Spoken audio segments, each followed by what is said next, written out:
Board of Zoning Appeals called to order on October 27th, 2025. First item on the agenda is approval of the minutes from October the 13th, 2025. I move that we approve those. Second. Motion by Mr. King, second by Mr. Mull. All those in favor, raise a hand. Motion carries 5-0. Third item on the agenda is the selection of a chairperson. The chairman we had before has retired, and so we need a new chairperson. I vote for Josh. That's me. Hmm? I said I vote for Josh. You have to nominate. Oh, I nominate Josh. Mr. King. Mr. King. We have a second. I'll second. Second by Mr. Steve. All those in favor, raise a hand. No, one with the other. Okay. Motion carries 4-0, y'all abstain. So Josh, you'll have to move over here because you'll have to handle The rest of us. the rest of the meeting. Pardon me for a moment here. Congratulations. Thank you.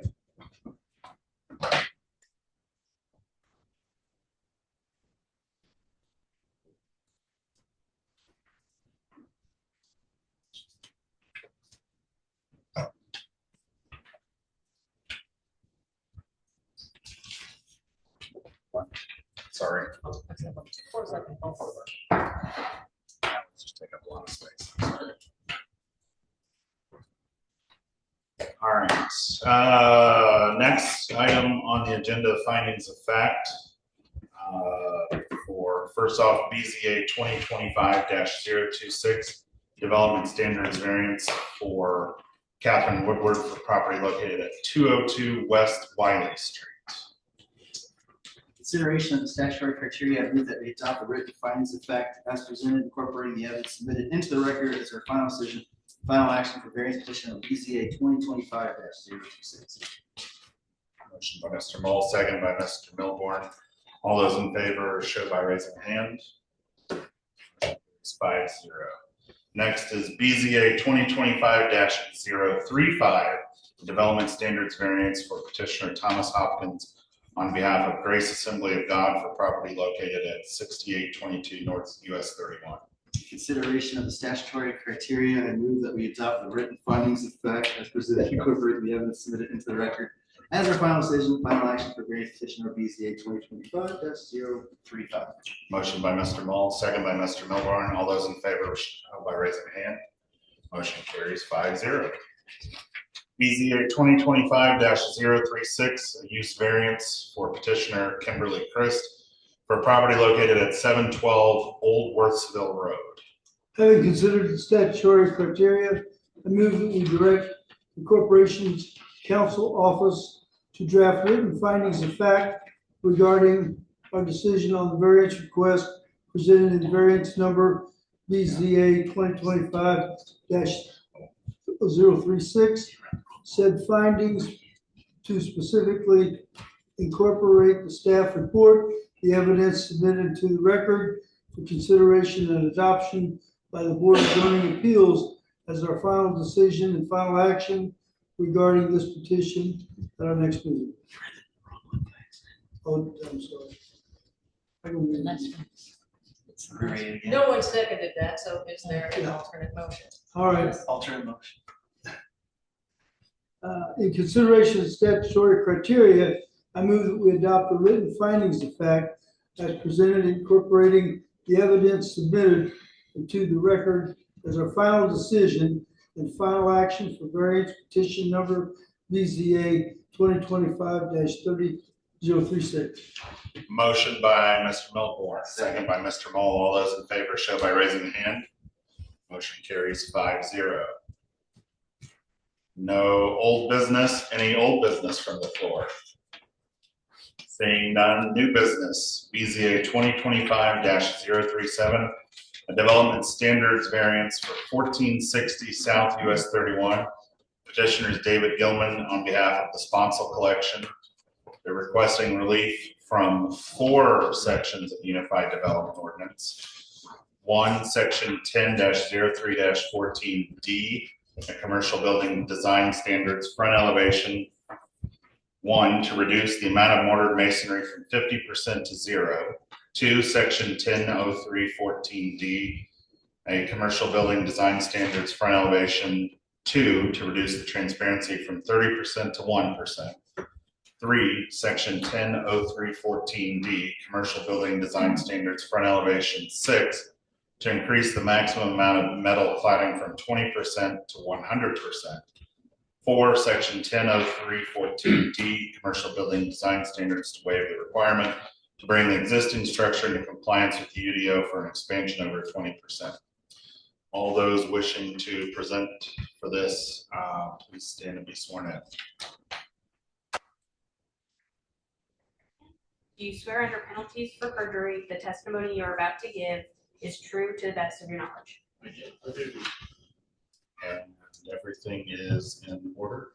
Everything is in order and in our files. And I have submitted into the record certified copies of the agreement with comprehensive plan and the unified development ordinance. We have copies of the presentation for the petitioner to pass around.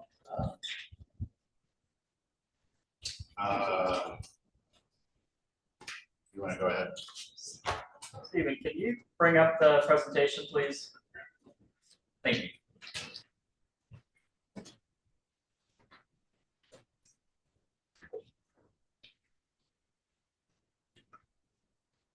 You'll state your name and address for the record, please. Thank you. For the record, my name is David Gilman. My address is 211 South River Avenue, Suite H, Indianapolis, Indiana 46219. And tell us why you're here. Okay, I am here and I have present with me Tom Sponsel and his son TJ. They are the owners of the building. This building is unique.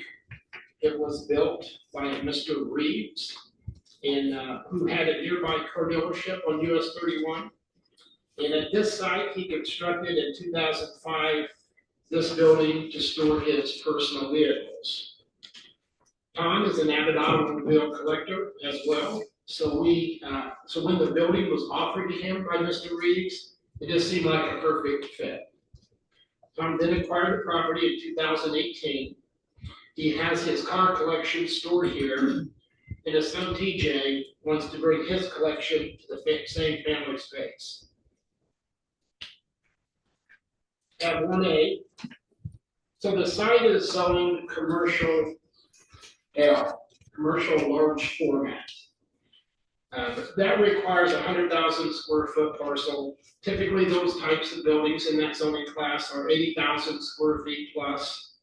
They're located on major thoroughfares with great visibility. These businesses tend to draw regional customers from inside and outside the city. As you will see, this site and this building have none of these qualities. Tab 1B. The existing building is a small 6,000 square foot metal building with a cell tower located in its northwest corner. In tab 2A, you see a photograph of the building. This slide is a view just past the existing Tractor Supply store. The building was constructed with all steel siding and was never intended as a commercial building or intended for commercial use. So I'm going to show you several slides in tab 2. So 2B, this is a view that's directly east, looking at the back side of the Tractor Supply building. This is a loading dock that is an eyesore and it's not well maintained. There are materials stored outside around this dock year round. Tab 2C is a self-storage facility to our immediate north where no screening or landscaping are existing along our entire entrance drive. Tab 2D, this is another view to the north. It's an existing cell tower that was present when my client acquired the property. The owners do not receive any income from this lease. And typically the base or the compound area of cell towers are either screened or landscaped. This has neither. Tab 2E. Tab 2E is a view looking south at the existing mobile home community. We will install a buffer yard, and I will demonstrate in the presentation how those residences will have year-round screening. Tab 2F. Again, this is a slide where we have another mobile home community to our west that will be screened with new evergreen plantings. My client has installed a new perimeter security fence that stops trespassers from crossing this property to get to the Tractor Supply outdoor storage. That fence is also shown in this slide. So moving on to tab 3A. This slide is a site plan we plan to commit to with this variance petition. The new expansion is a 10,000 square foot addition, and it will be well screened. The expansion area is completely hidden from US 31 street view by the Tractor Supply store and its outdoor storage area. What I've done in tab 3B is I got the same layout, but I put it on an aerial so you have a feel for how this fits with the developed area.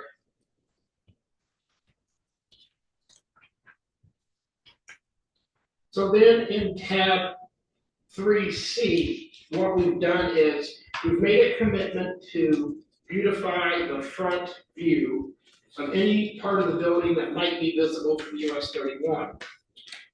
So we go back to the earlier view. We've added the landscape plantings that will allow both year-round screening with some spring and fall colors. This area of the building is barely visible from US 31. Tab 3D. This is the same building, only at the entrance of 31 and going into the site. There is not on the Tractor Supply building indicating the construction is almost entirely of ethos and split face block. Both of these materials are non-conforming to the current commercial building design standards. You will also see a note that the existing pole sign is exclusively for the use of Tractor Supply, and I'll explain a little bit why that's important. So tab 3E, this is our frontage. We are actually hidden or tucked behind the Tractor Supply building. Tractor Supply was allowed to be developed. There is no landscaping along 31. Outdoor storage on all four sides of its building. And this is basically what you see from our side as you drive up and down 31. So what I wanted to do in tab 4A, 4B, I wanted to show you that our existing building, or our proposed building, we would have landscape plantings in the buffer yard along the west and the south, 1 tree per 25 feet per the ordinance. Those spruce trees, would be 20 to 30 feet tall at maturity. I've shown them at about 18 feet tall, which is the size of the eave on each of the buildings. And then the other view on 4B is the view that would be to our west for those other residents that above us. So what I wanted to do in conclusion on tab 5 is kind of want to draw your attention to really just one of the three findings. I believe the staff and I agree that we meet the findings for the no public harm and no impact on any adjacent value, the first two findings in a development standard variance. The third variance is practical difficulty or burden on an owner's use of the property. The property is unique in that its original building permit was granted by the building department was for a private personal storage that apparently was not reviewed as a commercial use permitted in the CL district. There are no permitted use classifications for private storage as a primary use, which is another compelling reason why the original permits were issued without applying the development standards of a commercial use or a commercial building. These factors were inherited by my client, the current owners, and now causes them a practical difficulty to continue the private storage of that use and their ability to expand it. Requiring the owners to comply with the new commercial building design standards when the use remains as private personal storage is burdensome. The owners were clear that there is no expectation of return on their investment. This is not a revenue generating building or site. The commercial building design standards are intended to enhance the visual appearance of commercial uses along city thoroughfares that have certain investment expectations and community visibility. The use is not commercial, it's private storage. It's not available or open to the public, and it's not visible from the community. The site has no public street frontage and has an access through a private easement with written terms not intended for the benefit of the general public. This is a platted site that was approved by the Planning Commission and therefore should not be construed as a self-imposed hardship. There are no provisions for shared signage on the US 31 frontage, meaning Tractor Supply was allowed to construct a self-serving pole sign versus an integrated pylon sign. Again, this should not be construed as self-imposed. This situation further makes the site difficult to market as a commercial use and building, unlike other zoned sites along US 31. Tractor Supply now controls the use of that sign. The owners have an estate plan to keep this property in their family for generations and to pass their passion for collecting unique automobiles to their children. TJ's with us, and hopefully his children or Tom's grandchildren. Their intended use of this site is very obvious and it's long-term. The main retail commercial building that's directly in front of the subject site was allowed to be constructed with no provisions of any landscape planting along 31, allowed unlimited storage on all four sides of the store, and constructed with non-conforming building materials. This presence would be considered unappealing to the motoring public. Unfortunately, it's our gateway to this property. This again creates difficulties for the subject site to be attractive for any new commercial development. However, despite all of this, the owners have committed to a robust landscape plan to screen and buffer adjacent residences and any area of the building that could be visible from the US 31 motorist.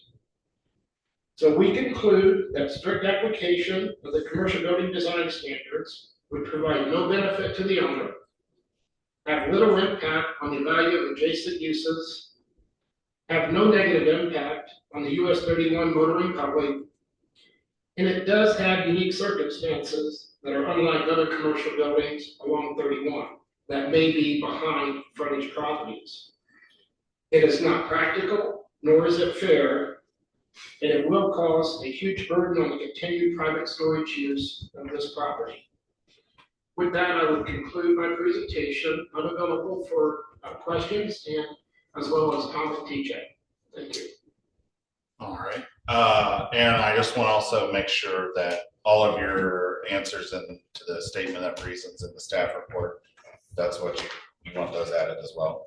Correct. Okay. Yeah, by reference. Thank you. Okay. Thank you. Seeing no one to speak against, I'll go to staff. Thank you. Yes, staff did not recommend approval of the variances. We've read the answers to the questions and the additional information provided by the petitioner. We just did not find that it rose the matter of practical difficulty in that it could be met. I mean, there's nothing actually stopping them from meeting that requirement. I did want to address just a couple of other things that come up over the past week or so.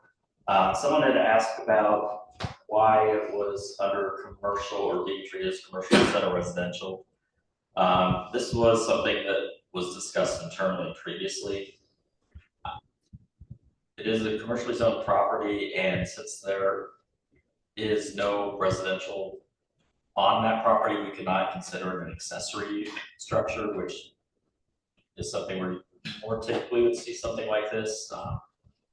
Obviously, it's not intended for dwelling, so our choices of residential, commercial. So kind of it fell under commercial. Excuse me. I know the Tractor Supply does not meet our current code. I just checked that. It was built in 1993.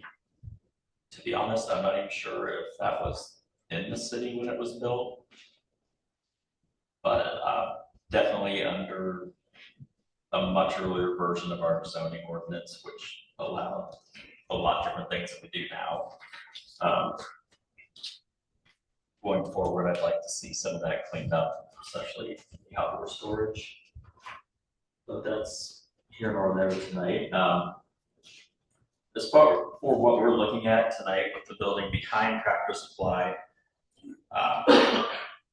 you can see it somewhat, particularly from the north side, if you're heading southbound. Less so from the south side because of the outdoor storage of Tractor Supply. And again, that can go away at some point in the future. What we're looking at is down the road. This is, I mean, it could be very visible or it could be as visible as it is now. And we have enacted this code. I mean, the city has enacted this code because this is what we want commercial structures to look like. We do have a few other areas in the city where there are commercial structures behind, like a secondary behind the main structure that we have applied the same regulations to, where the front of it, even though it's not directly on the road, is still considered a front because that is the direction it's facing and you can't see it from 31 or whatever the other. I think most of those are on 31, might be some on 135 too. But that is still considered a front. That was it for all of my notes. Yep. So, and I can take any questions you may have as well.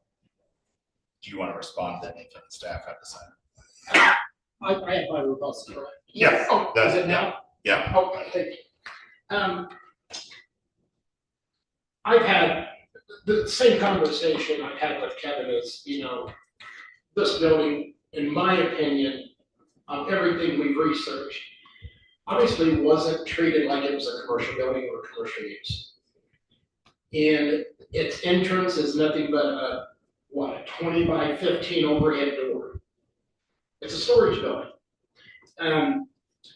I think it may be different if my clients were saying, we want to operate a business out of this, we want a profit generating building and profit generating use. And we're saying, well, we don't want to build it to current commercial design standards. That's not what we're asking. It's going to be a private storage building for Mr. Sponsel, his son, and hopefully his grandchildren. It's a car collection. The inside is immaculate. It's set up like a showroom floor. It's not even set up for any commercial use. It's not set up as a public building. So if there were a commercial use that wanted to buy the building, and let's say that happened in the future, they're going to have to upgrade that building inside and out. The parking's non-compliant. The access easement's going to be a challenge. Signage would have to be negotiated with Tractor Supply at their beckoning, and they control that sign. It's not visible. Unless you drive 35, 40 miles an hour down 31, you don't even know it's there. The only way I know where I'm going is I look for Tractor Supply, and then I go behind them. So I don't think this building is a threat to set a precedent. I don't think you're going to have commercial uses be interested at all. And I think you got an owner that's committing to you that we will add a lot of landscaping to screen the residences to the west and to the south that have no screen now. The building's only 18 feet at the eave with the pitched roof. The only way you're going to see it, and the only way it's going to have a presence, Because if somebody tears down Tractor Supply and they redevelop the entire property, acquiring Mr. Sponsor's property, acquiring Tractor Supply and redeveloping, and then you get a clean slate, you get a clean look at it. What we're asking you is to give us the variance to allow us to add on to it so that they can continue their private storage, their private use. They're not putting up any signs. That's all they're asking for. And again, it will create a hardship. There is a practical difficulty of trying to make a building commercial when it's not. Trying to make a building commercial when it's in a bad location for a commercial building for a public use. My clients are asking again that you support the variance request. Again, that's going to stay in the family. They have an estate plan that's in an LLC. Tom and his wife control that LLC, and I'm sure TJ and his son will eventually inherit that and continue this. And that's simply all they want to do is be allowed to continue their car collection at a site that's already their car collection for Tom, and TJ wants to move his cars there, so it's all stays in the family under one roof. Thank you. All right, with that, I will close the public hearing, and Mr. Peters, any questions? I would assume, and ask you the question, will you maintain the property and the building in the standard it is today Absolutely. or better? Well, absolutely. I mean, I spent about 30,000. For the recording. Your name, sir? Also your name and address, please. Sorry, my name is Thomas Sponsel. My home address is 63 King John Drive, Indianapolis, Indiana, 46227. But absolutely, I mean, all the properties that I own, we hope we keep them in pristine condition. In the past 2 years, I put a whole $30,000 in new fencing, black link fencing and black wrought iron fencing around the property because the old wooden stockade fence just kept falling down and looked very ugly. I treat the grass, I mow the grass, I pick up all the trash that Tractor Supply blows off from their place on the line. We take very good care of our property. As Mr. David mentioned, if you go inside our building, you eat off the floor. It's very, very clean, very well maintained property, and that's the pride we take on our property. And we just want to continue to build our collection and have my son move part of his over there and maintain the facility. We like Greenwood, the location's great, security's great, and we just want to just continue to house our collection. Compared to the other structures, your building and property is very nice. Are there any plans in the future, besides family and friends, of having any public go through as a museum type space for the cars? No. Okay. No. Mr. Mull? No. Mr. Melbourne? No, I'm good. Mrs. Peters? I guess I'm torn on this. I can see where the usage is not commercial and that you definitely wouldn't want it to be transparent for protection of the vehicles. Because you got an antique collection or whatever, you don't want the sunlight coming through, so that variance number 2 definitely wouldn't. I don't see that as being a problem. I am concerned about the variance forces to waive the requirement to bring it into compliance. If they only wanted to expand at 20%, they wouldn't have to go through all this. Is that what we're saying? The expansion, the new part would fall under this regardless. Once it's over 20% of the existing, then they're required to bring the entire structure into compliance.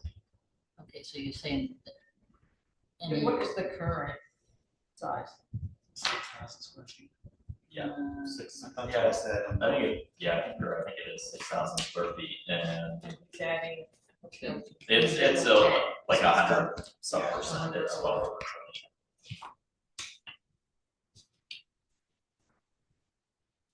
Yeah, the current 6,000.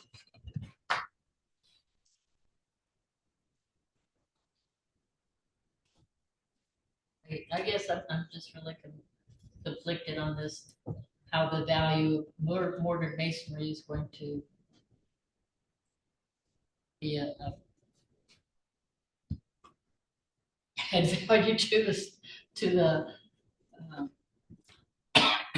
pole barn.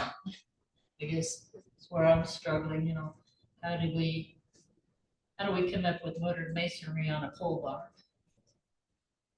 Because it's metal, you're adding it onto metal. I mean, that's in Doesn't our stick very requirement. well. It's just because it's in the requirements. That's been a requirement for residential and commercial both, for the mortar masonry on metal or be underneath. Okay, like I said, I'm just struggling with the practical difficulty. I don't think it's self-created if the thing has always been a private storage and wanting to make it bigger. I guess that's the only part that would be self-created, is the fact that you want to make it bigger. Right, when we look at whether something is self-created or not, it's the fact, what we look at is that they can use this right now as is, no problems. They continue. The variance is only occurring because they are wanting to add on to it. Right. Therefore, it's self-created. It's not due to something with the particular with the lot or some unique characteristic. So current ordinance does not allow for any private use of facilities on a commercial lot, is really what we're saying. Because he's saying this is all private use. So technically we're saying now he's grandfathered for what he's got, but nothing new. The use itself is still private use. The use is fine. Whatever, I mean, it's however they want to use it commercially or whatever fits in that zoning, since it's a commercial zone. And storage is fine. So that's not an issue. It's all we are looking at tonight really is the exterior. Development standards. Thank you. Okay, the development standards for the. I'm recalling expansion. the building that we put over on 135 and behind another building because they wanted to expand the storage of stuff for their auto shop. I can't remember what the name of it. Cover plumbing, because they want. Yeah, the plumbing place, and they did not want windows, and they did not want all this other stuff, and we approved that, and that's where my mind keeps going back to. We've done this because it was in behind, nobody could see it, it wasn't gonna be an eyesore to the street, kind of a thing. You following me? So I'm just struggling with how this is that much different. Does it make sense? Yeah, well, and I think with that, they're also improving the land. They are trying to screen it. I mean, until tonight, I'll be honest, I didn't know this building existed, which is probably what they want for their car storage. It's the nicest looking property with everything around it. Yeah, I mean, I had to chuckle quietly at 35 to 40 miles an hour down US 30, Yeah, but I didn't know that it slow. Nobody goes that slow. I'm not worried about it. So I think when I look at it from the perspective of overall, is there harm to around? Is there a practical difficulty? Well, I do think we might be pretty strictly applying this simply because they want to expand it. But with the expansion, we're getting outward approval or improvement, yes.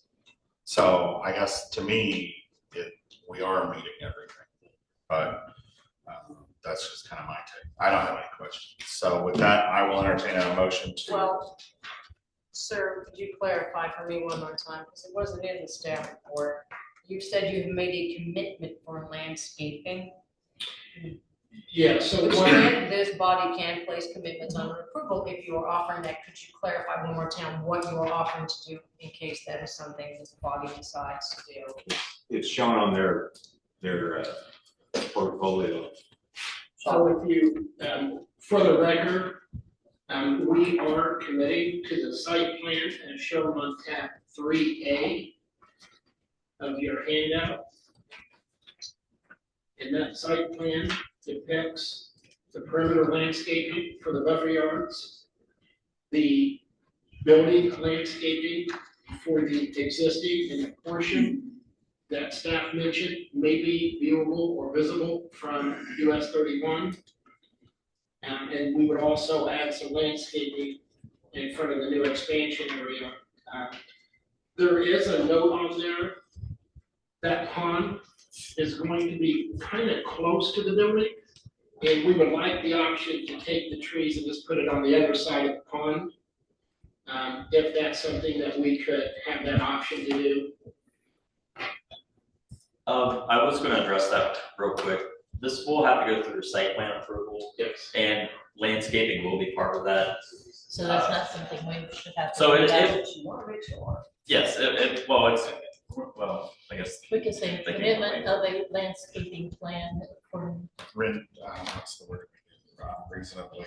I would just caution being That's too strict with the what's shown, because I don't know if that's going to match 100% with what our landscape code requires. Off the top of my head, I mean, it may be a little different, so I don't want to be completely locked into It this. could be true of drainage as well. the where we say substantial. Yeah, I know. Where we do conditions that say substantially Yes, conform. I was gonna say substantial compliance with the site plan as shown on tab 3A. So we need to submit this into record then? it is already. Yeah, that will be part of the record. Okay. It will be part of the record. Well, when you make your motion, you will say all exhibits, all, so it will be moved into the record. And with that, I will accept a motion to do all of that.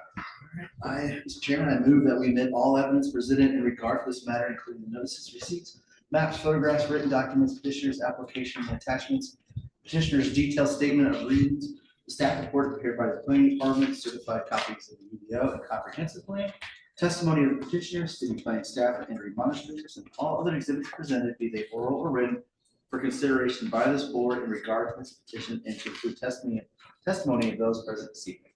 I have a motion by Mr. Mall, second by Mrs. Peters.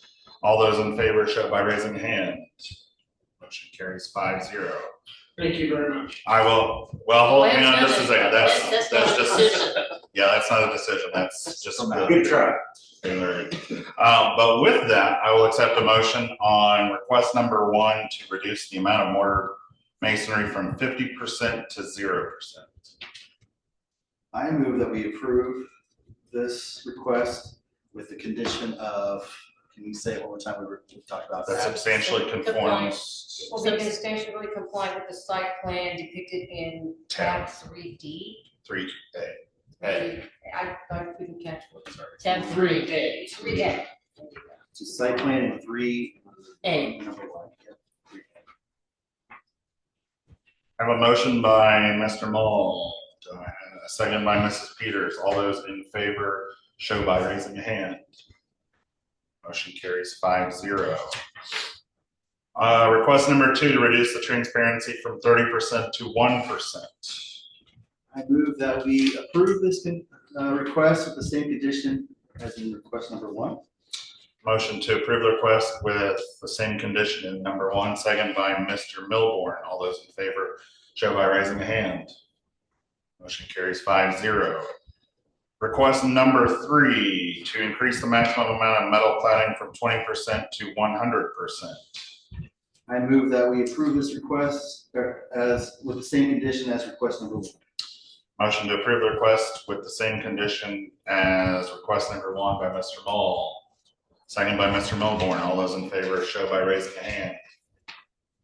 Motion carries 5-0. Request number 4 to waive the requirement to bring the existing structure into compliance with the UDO for an expansion over 20%. I move we approve this request with the same condition as request number 1. Motion by Mr. Mull to approve the request with the same condition as request number 1. Second by Mrs. Peters. All those in favor show by raising a hand. Motion carries 5-0. All right, now you have a decision, and then I will accept a motion to create written findings of fact. Mr. Chairman, having considered the statutory criteria, I move that we direct the Corporation's Counsel Office to draft written findings of fact regarding our decision on the variance request presented in variance petition number BZA 2025-037. Said findings specifically incorporate the staff report and evidence submitted into the record for consideration and adoption by the Board of Zoning Appeals as our final decision and final action regarding this petition at our next meeting. Motion by Mr. Mole, second by Mrs. Peters. All those in favor, raise a hand. Motion carries 5-0. Thank you very much. You're welcome. Now you have a decision you can see with working with staff. We will take final action in 2 weeks, but you don't have to be here. Thank you. Any new business from the floor? Seeing none, any announcements? We'll have a full meeting on November 10th. I can't wait. I can't remember what's on it, but I know it's being packed. So come prepared, what you may. All right, well, with that, one final motion. Motion to adjourn. Motion to adjourn.